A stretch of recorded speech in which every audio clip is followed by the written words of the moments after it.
Hello জনগণ family সবাই মিলে আজকে ঘুরতে চলে যাচ্ছি কোথায় বলেন তো চিনির মিলে যেখানে আখ থেকে চিনি তৈরি হয় পুরো প্রসেসটা আজকে দেখতে যাব। তো বাসা থেকে বের হয়ে অপেক্ষা করতেছিলাম বাস স্ট্যান্ডে বাসের জন্য। এই তো বাস চলে এসেছে। বাস থেকে কালীগঞ্জে নেমে আমরা উঠে পড়লাম অটোতে। এখান থেকে অনেক কাছে, তারপরে ভাবলাম সবাই মিলে ইজি বাইকে যাই। জানি না ভিতরে ঢুকতে দিবে কিনা, তারপরে বের হয়ে পড়লাম একদম ঠিক দুপুর 1টার সময়। একদম অল্প কিছুক্ষণের মধ্যে দেখো আমরা পৌঁছে গেছি মোবারকগঞ্জ সুগার মিলস। জানি না ভিতরে ঢুকতে দিবে কিনা, একদম খোঁজ খবর না নিয়ে চলে আসলাম। অটোওয়ালাকে বললাম আমাদের জন্য ভিতরে একটু আগিয়ে দিয়ে আসে। তো ভাবলাম ঢুকতে দিবে কি দিবে না, কিন্তু অটোটা ভিতরে ঢুকতে দিল আর আমাদের একদম মিলের গেটে নিয়ে যেয়ে নামিয়ে দিল। কিন্তু মিলের ভিতরে ঢুকতে দিবে কিনা একদমই শিওর না এখন, কারণ মিল চলাকালীন সময় তেমন একটা ঢুকতে দিতে চায় না। তো এই তো আমরা গেটের দিকে যাচ্ছি, দেখা যাক কি হয়। খুবই টেনশনে ছিলাম যে ঢুকতে দিবে কি দিবে না। তারপরেও আসলাম, ভাবলাম না ঢুকতে দিলেও আশেপাশ থেকে ঘুরে চলে আসবো। যদিও আমি আগে একবার এসেছিলাম এখানে, তখন আমি অনেকটাই ছোট ছিলাম, ক্লাস 7-এ পড়তাম তখন আমি। কিন্তু মিল দেখার পরে সব কিছুই মনে পড়ে যাচ্ছে, ভাবছিলাম যে কিছুই মনে থাকবে না। এই তো আমরা গেটে চলে এসেছি, এখন পারমিশন নেওয়ার পালা। গেটে এসে শুনলাম যে আজকে ঢুকতে দিবে না, আর এখন মিল চলতেছে, সেহেতু তো ঢুকতে দেওয়ারই কথা না। তারপরেও শুনতেছিল যে হাঁটতে পারে এমন কোনো বাচ্চা টাচ্চা আছে কিনা, কিন্তু ভাগ্য ভালো যে আমরা বড় ছেলেকে নিয়ে যাইনি। তারপরেও আমার হাজব্যান্ড বলে টলে আমরা সবাই মিলে ঢুকে পড়লাম। এত কষ্ট করে যেহেতু আসলাম, ঢোকার তো একটু চেষ্টা করতেই হবে। তো তারপরে অনেক বলাবলির পরে ঢুকে আমরা প্রথমেই চলে আসলাম আখের ট্রাকের কাছে। এই যে দেখেন ট্রাক ভরে ভরে সব আখ, এই আখগুলো চিনি বানানোর জন্য নিয়ে এসে রাখা হয়েছে এখানে। প্রচুর পরিমাণে আখ এখানে নিয়ে এসে জড়ো করে রাখা হয়েছে। তারপরে চিনি বানানোর উদ্দেশ্যে প্রথম যে ধাপটা সেটা এইখানে আখগুলো এক গাদা গাদা করে এর ভিতরে দিয়ে দিচ্ছে।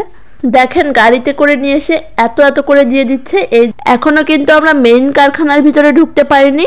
এইখান থেকে আখ দেওয়ার পরে প্রসেসিং হতে হতে চলে যায় কারখানার ভিতরে। তো দেখা যাক এবার কারখানার ভিতরে আমরা ঢুকতে পারি কিনা। ভেবে দেখুন এইখানে আখের সাথে যদি আপনাকেও ফেলে দেওয়া হয়, তাহলে আপনিও চিনি হয়ে বের হয়ে যাবেন, একেবারে আপনাকে খুঁজে পাওয়া যাবে না। আর এই যে সেই কারখানা, এখন আমরা কারখানার গেটে চলে আসলাম। এখন কিন্তু মিলটা চালু আছে, আর চালু অবস্থায় দেখতে অনেক বেশি মজা লাগে, কিন্তু চালু অবস্থায় সচরাচর ঢুকতে দিতে চায় না। তো এই তো আমরা গেট দিয়ে ঢুকে পড়লাম ভিতরে। এত পরিমাণ যন্ত্রপাতি আর সাউন্ড, আর সিঁড়িগুলো দেখো, সিঁড়িগুলো কিন্তু দেখলেই ভয় লাগতেছে। যদি আমি পা স্লিপ করে পড়ে যাই, ভাইরে ভাই একেবারে মেশিনের ভিতরে যেয়ে পড়বো, আমাকে তো আর খুঁজেই পাওয়া যাবে না। আমার ননদিনী তো সেই পরিমাণ চিল্লাপাল্লা শুরু করে দিয়েছে, সিঁড়ি দিয়ে সে উঠতেই রাজি না। কিন্তু ঘুরতে হলে তো উঠতেই হবে, আর সিঁড়ি দিয়ে উঠে প্রথমে যেটা দেখলাম, এই যে দেখেন আখের রস বের হচ্ছে, আর রসগুলো এত পরিমাণ ময়লা, সেটা দেখলে চিনি খাওয়ার ইচ্ছায় আপনার মরে যাবে। মনে হচ্ছে যেন একদম ঘোলা পানি বের হচ্ছে। আপনাদেরকে একটু জুম করেও দেখালাম। তো তারপরে তার পাশ দিয়ে আবার সিঁড়ি, এই সিঁড়ি বেয়ে বেয়ে আবার একটু উপরে উঠতে হবে। হাঁটাহাঁটি করতে এত পরিমাণ ভয় লাগতেছিল, মনে হচ্ছিল কখন না জানি ভেঙে পড়ি।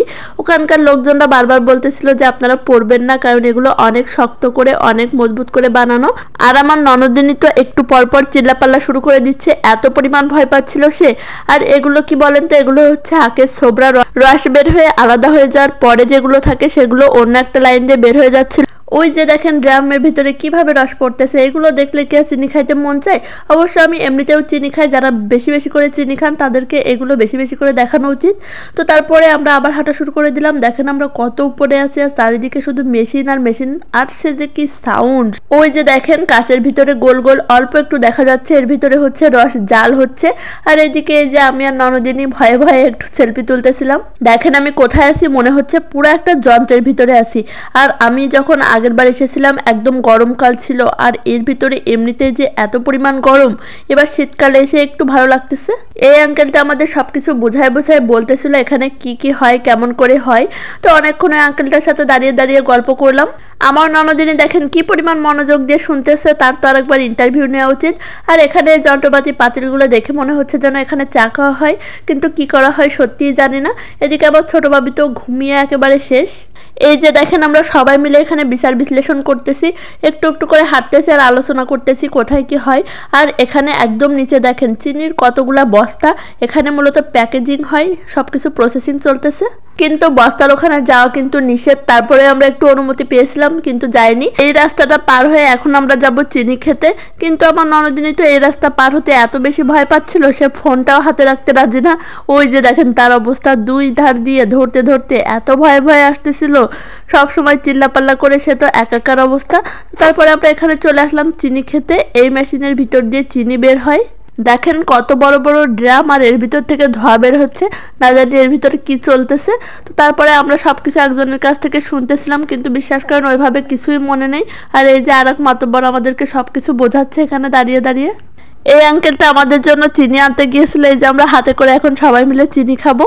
চিনির মিলের ভিতর বসে বসে এখন আমরা চিনি খাবো, সত্যি মজাটাই আলাদা। আর চিনি এত পরিমাণ মিহি ছিল, এই যে দেখেন আমাদের 3 জনের হাতে চিনি। বাইরের চিনিগুলো যেমন একটা দানা দানা হয়, এই প্রসেসিংটা এখনো কিন্তু হয়নি, এটা একদম মিহি চালের গুঁড়ার মতো। এই যে দেখো দেখতে লাল লাল।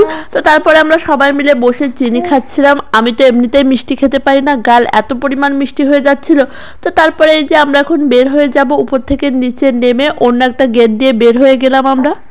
এখনো কিন্তু দেখা শেষ হয়নি, এখন আমরা 4-5টা ঘুরে ঘুরে দেখব। ওই যে দেখো পানির ফোয়ারার মতো, ছোটবেলায় আমি ভাবতাম ওইগুলাই মনে হয় চিনি। এটা কি বলতো, এটা মনে হয় আলকাতরা। তো আমরা পাশ দিয়ে সবকিছু এখন ঘুরে ঘুরে দেখব। পেছনের সাইডটা এত বেশি ধুলা ছিল, এই যে এখানে যেখানে আমরা দাঁড়িয়ে আছি এখানে অনেক বেশি ধুলা ময়লা ছিল। তো আমরা হেঁটে হেঁটে চলে যাচ্ছিলাম এখন গেটের দিকে। এই সাইডে মনে করেন যত পরিমাণ আখের ছোবড়া, ময়লা, ধুলা সবকিছু এই পিছন সাইড থেকে বের হয়, যার জন্য পিছন সাইডে এত পরিমাণ ধুলাবালি। এই যে দেখেন পিছন থেকে মিলটা দেখতে কেমন লাগতেছে। এখন আমরা অন্য একটা রাস্তা দিয়ে বের হয়ে যাব, তার জন্য ভিতরে একটু হাঁটাহাঁটি করতেছি। তারপরে চলে গেলাম ইজি বাইক স্ট্যান্ডে। ঘুরতে ঘুরতে অন্য একটা রাস্তা দিয়ে বের হয়ে দেখি এখানে একটা ইজি বাইক দাঁড়িয়ে আছে। তো সেই ইজি বাইকটা নিয়ে এখন আমরা বাসায় চলে যাচ্ছি। তো তোমাদের কাছে কেমন লাগলো অবশ্যই কিন্তু কমেন্ট করে জানাবা। আর তোমরা কে কে একবার হলেও এখানে এসেছো সেটাও আমাকে কমেন্ট করে জানাবা। আজ এই পর্যন্তই, আল্লাহ হাফিজ।